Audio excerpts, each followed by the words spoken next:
أعوذ بالله من الشيطان الرجيم. بسم الله الرحمن الرحيم.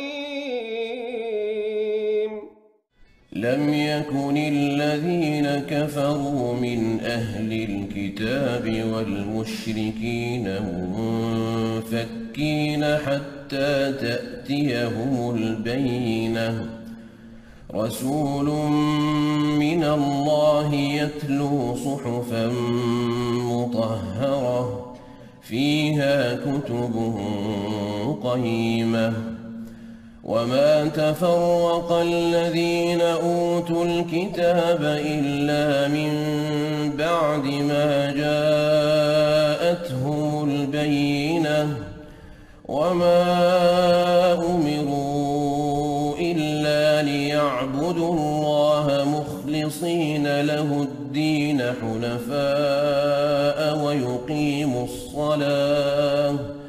ويقيموا الصلاة ويؤتوا الزكاة وذلك دين القيمة.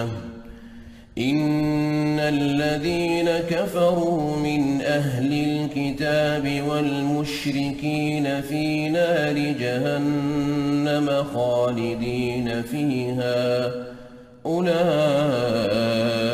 هم شر البرية.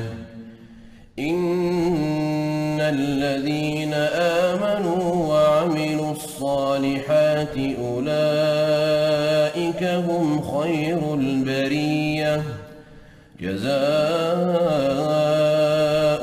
عند ربهم جنات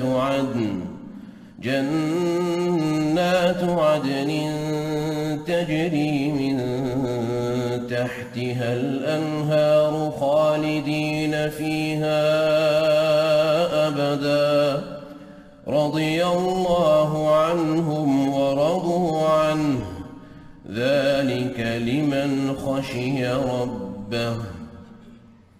صدق الله العظيم.